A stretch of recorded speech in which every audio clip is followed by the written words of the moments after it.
وما ارسلناک الا کافۃ للناس بشیرا ونذیرا وقال عز وجل كما ورد في الانبیاء وما ارسلناک الا رحمۃ للعالمین وقال عز وجل كما ورد في سورة الاعراف قل یا ایھا الناس انی رسول اللہ الیکم جمیعا۔ صدق اللہ۔ آج کے دن کو ہمارے ہاں عید النبی کے نام سے منائے جانے کا کچھ عرصے سے رواج، یہ رواج کچھ زیادہ پرانا ہے۔ جہاں تک لفظ عید کا تعلق ہے اس کا انطباق تو اس پر کوئی غلط نہیں ہے، صحیح ہے۔ یہ لغوی طور پر عید کے معنی ہے بار بار لوٹ کر آنے والی شے یا خوشی، ہر سال آنے والی۔ عید الفطر ہر سال آتی ہے، عید الاضحیٰ ہر سال آتی ہے، عاد یعود، عید اسی سے بنا، لوٹ لوٹ کر آنے والی، پلٹ پلٹ کر آنے۔ اس اعتبار سے یہ یقین یوم عید ہے، لیکن یہ اصل میں اس کے لیے اس کا استعمال جو ہے یہ بہت ہی تھوڑے عرصے قبل شروع ہوا ہے، یہ کوئی قدیم بات نہیں۔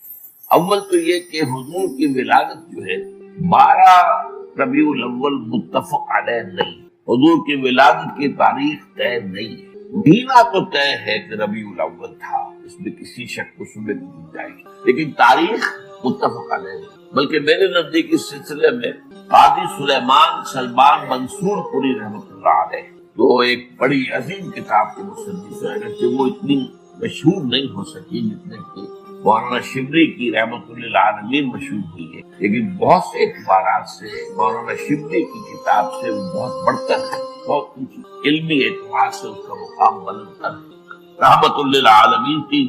اور یہ نہیں تھے قاضی سلیمان سلمان منصور پوری، یہ تقویمات کے بڑے ماہر ہیں۔ گرگری کیلنڈر جو ہے، جو کرسچن کیلنڈر ہے، اس کو بھی خوب جانتے تھے، اور یہ جو قمری کیلنڈر ہے اس سے بھی خوب واقف تھے، ہندی کیلنڈر کی پوری طرح واقف تھے، اسی طریقے سے یہودیوں کے کیلنڈر سے بھی پوری طرح واقف تھے۔ تو اس میدان میں ان کا خاص کیونکہ معاملہ تھا، تو انہوں نے طے کیا ہے یہ، اور میں اسی سے متفق ہوں کہ حضور کی تاریخ پیدائش 9 ربیع الاول تھی۔ البتہ آپ کی تاریخ وفات متفق علیہ ہے 12 ربیع الاول۔ 12 ربیع الاول اصل میں حضور کے انتقال، اور یہ مجھے تو یاد ہے اپنے بچپن کے اندر، میرا بچپن جو ہے کوئی 200 سال پرانا تو نہیں ہے، یوں سمجھیے کہ پاکستان کے قیام سے پہلے تک یہ ہمارے ہاں 12 وفات کے طور پر منایا جاتا ہے۔ اس کا نام ہی تھا 12 وفات، 12 وفات، 12 ربیع الاول جو حضور کا یوم وفات۔ اس میں کوئی جشن کا تصور نہیں تھا، کوئی دھوم دھڑکا نہیں تھا، کوئی جلوس نہیں تھے۔ ہاں ضرور ہے کہ کبھی جلسے ہو جاتے تھے، میلاد کی محفلیں ہوتی تھی، لیکن میلاد کی محفلیں جو ہے وہ صرف یوم ولادت کو نہیں ہوتی تھی، وہ تو گویا کہ ہمارے ہاں کی ایک تہذیب کا ایک جز بن گیا تھا، خاص طور پر خواتین کے لیے، اور وہ تعلیم بالغہ کا ایک اچھا ذریعہ تھا۔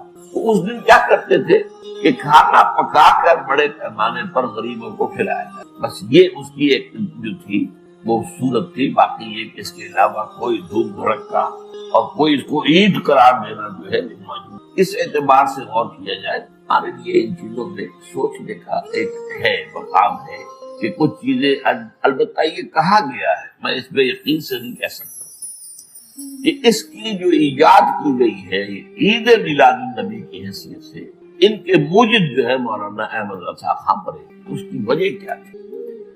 اس وقت جو ہے شیعہ سنی کچھ معاملہ مسابقت کا شدت اختیار کیا، انہوں نے محسوس کیا کہ یہ شیعوں نے جو یہ محرم اور اس کے تعزیوں کا معاملہ شروع کر دیا، اس سے سنی عوام بھی بے انتہا متاثر، اس میں دھوم دھڑکا ہوتا ہے، اس میں پٹے کھیلے جاتے تھے، اس میں طرح طرح کے ساتھ تماشے ہوتے تھے، یہ وہ پرانے آج کل نہیں ہوتے ہوئے، لیکن ہمیں بچپن میں یاد ہے کہ وہ جو ہے وہ پٹے کھیلے جا رہے ہیں، جو گویا کہ شمشیر سنی کے مظاہرے ہو رہے ہیں، تب سب جاتے تھے، ہم بھی جاتے تھے، جا کر دیکھتے تھے، سب مسلمان شریک ہوتے۔ اب اس زمین میں جو بھی کچھ بیان کیا جاتا تھا وہ اس کا ظاہر بات ہے کہ ہمارے ذہنوں پر، ہمارے تحت شعور پر اثر پڑ رہا تھا۔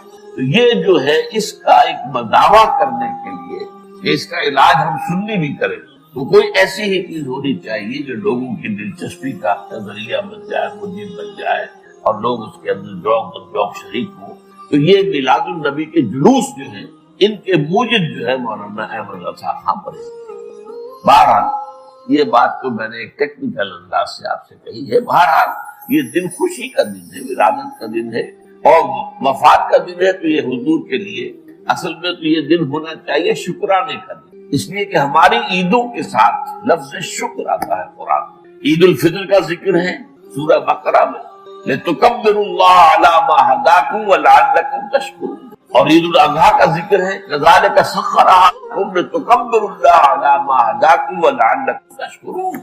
اسی طریقے سے اگر واقعات حضور کا ولادت کے دن کا معاملہ خاص رکھے تو اس لوگوں کو شکرانہ ہونا چاہیے. اور اس شکرانے کی شان کیا ہے؟ جب ہم عید کے لیے جاتے ہیں تو تکبیر رب کا نغمہ ہمارے زبانوں پر ہونا چاہیے، ہوتا نہیں ہے، لوگ چھوڑ گئے ان چیزوں کو. لیکن یہ کہ پڑھنا اللہ اکبر لا الہ الا اللہ اللہ اکبر وللہ الحمد، جیسے عیدین کی نمازوں میں یہ اضافی تکبیرات ہیں، تو یہ تکبیرات جو ہے یہ جاتے آتے ہوئے یہ جو ہے مسنون ہے، یہ پسندیدہ ہے، اس کو ہم چھوڑ. اسی طریقے سے نماز جو ہے ہم کہتے ہیں دو رکعت شکرانہ، تو اصل میں تو اس کو شکرانے کے طور پر بنایا جائے، اس میں ظاہر بات ہے خیرات کی جائے، غریبوں کو کھانا کھلایا جائے، جیسے عید الفطر کے ساتھ فطرانہ ہے تاکہ غریب بھی اس عید الفطر کی خوشیوں میں کچھ شریک ہو سکے. عید الاضحیٰ کے ساتھ غریبوں کے لیے گوشت کھانے کا معاملہ ہے، یہ 1/3 جو ہے آپ کو اپنی قربانی کا گوشت لازماً جو ہے خیرات کرنا ہے، صدقہ کرنا ہے. وہ غریبوں کو بھی جنہیں کو یعنی گوشت کو دیکھنے کی جو ہے وہ جو نہیں ہوتی صورت پیدا ہوتی اوقات وہ ان کو یہ ہے کہ گوشت کھانے کو. تو یہ چند باتیں تو میں نے کی ہے آج اس عید میلاد النبی کے نام کے حوالے سے. اس کا پس منظر کیا ہے؟ دیکھیے ختم نبوت جو ہے ہمارے عقائد کے اندر لازماً شامل، یعنی نبی اکرم صلی اللہ علیہ وسلم اللہ کے آخری نبی تھے. آخری یوں سمجھ کہ بعض روایات کے منہ سے اگر 1.25 لاکھ انبیاء دنیا میں آئے ہیں تو اس کی آخری کڑی بھی صرف حضور ہے صلی اللہ علیہ وسلم. اور ان 1.25 لاکھ میں سے وہ بھی جو نبی بھی تھے رسول بھی تھے. رسول جو ہوتا لازماً نبی ہوتا ہے، ہر نبی لازماً رسول. تو 313 کی جو ہے تعداد بتائی گئی ہے کہ رسول آئے ہیں دنیا میں، آخری رسول بھی محمد صلی اللہ علیہ وسلم. لیکن ختم نبوت کے 2 مفہوم ہیں جن میں سے ایک بہت عام ہوا ہے، اس کی خاص وجہ ہے، اس کا تعلق ہے شریعت سے، قانون سے. وہ ختم نبوت کا مفہوم کیا ہے کہ آپ آخری نبی آخری رسول، آپ کے بعد کوئی نبی نہیں کوئی رسول نہیں. جس نے دعویٰ کیا وہ جھوٹا، دجال، کذاب، کافر، مرتد، اور جس نے اس کی تصدیق کی وہ بھی دائرہ اسلام سے خارج. اب یہ چونکہ ہے قانونی مسئلہ، کوئی شخص مسلمان رہا یا نہیں رہا، لہذا اس پہلو پر تو علماء نے پوری توجہ کی، اس کے دلائل کی. البتہ آپ نے نوٹ کیا گیا ہو کہ اس کے لیے عام طور پر ایک ہی آیت ہے قرآن کی جو پیش کی جاتی ہے. یہ سورہ اعراف کی آیت نمبر 40 ہے، ما کان محمد ابا احد من رجالکم ولکن رسول اللہ وخاتم النبیین. محمد تم میں سے کسی مرد کے باپ نہیں ہے. یہ اصل میں جو معاملہ ہوا تھا زید ابن حارثہ رضی اللہ تعالیٰ عنہ کا، اس کے حوالے سے ہے، میں اس کی تفصیل میں نہیں جاؤں.